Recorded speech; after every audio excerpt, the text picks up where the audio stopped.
Halo, kita kembali pada video pembelajaran TK2201 Neraca Massa dan Energi. Pada video kali ini kita akan mempelajari mengenai pendahuluan, apa itu neraca massa dan energi, apa perannya, serta bagaimana langkah-langkah menyelesaikan masalah neraca massa dan energi. Topik pembahasan yang akan kita bahas hari ini antara lain peran neraca massa dan energi, tujuan perhitungan neraca massa dan energi, serta langkah penyelesaian masalah neraca massa dan energi. Peran neraca massa dan energi salah satunya adalah untuk menentukan variabel-variabel kondisi proses seperti laju alir, komposisi aliran, temperatur, serta tekanan. Penentuan variabel-variabel kondisi proses ini di dalam suatu pabrik pangan merupakan hal yang penting. Salah satunya dalam konteks untuk menilai kinerja unit pemroses atau bahkan keseluruhan pabrik.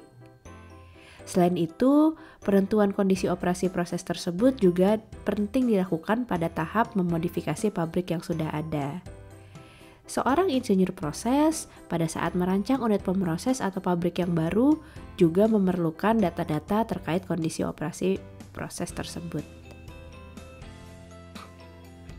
Dalam pelaksanaan operasi sebuah pabrik pangan, pengukuran kondisi operasi seperti laju alir, komposisi, temperatur, serta tekanan tidak selalu dapat dilakukan terhadap semua aliran.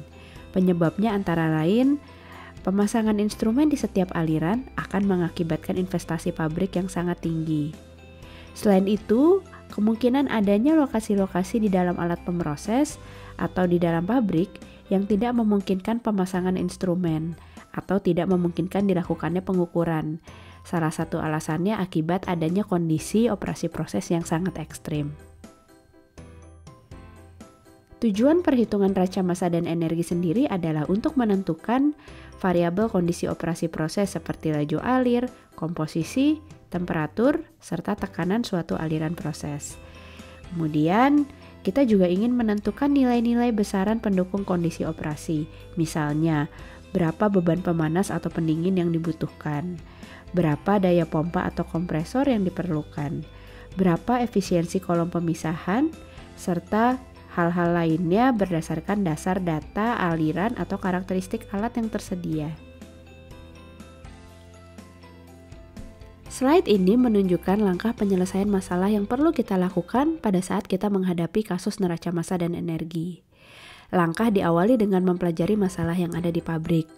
Selanjutnya kita perlu menganalisis serta memahami masalah yang kita hadapi dengan cara salah satunya menggambar diagram alir. Artinya mendefinisikan apa inputnya, apa outputnya dalam proses kita.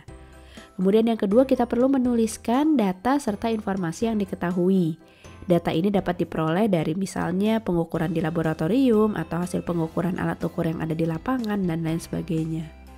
Kemudian yang ketiga, kita perlu menuliskan data serta informasi yang belum diketahui. Lalu, menuliskan persamaan reaksi jika proses kita melibatkan reaksi. Dan yang terakhir, menetapkan basis perhitungan jika dibutuhkan. Langkah selanjutnya adalah merencanakan strategi penyelesaian serta mengidentifikasi jenis problem yang kita hadapi. Apakah kasus kita masuk ke dalam kategori well specified, atau over specified, atau under specified? Apakah selanjutnya kita butuh menambahkan data pendukung atau bahkan mengurangi data yang tersedia?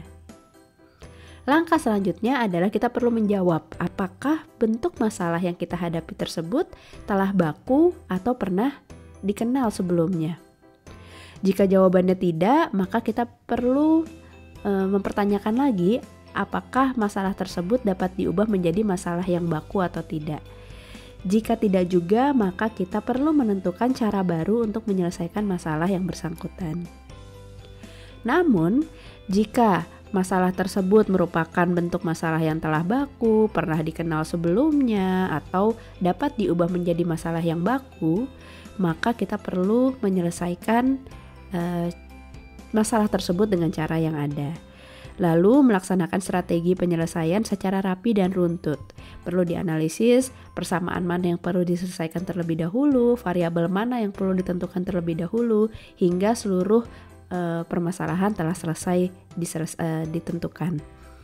Kemudian yang terakhir adalah mengevaluasi dan menganalisa apakah penyelesaian yang kita hasilkan itu masuk akal atau tidak. Jika masuk akal, maka masalahnya selesai.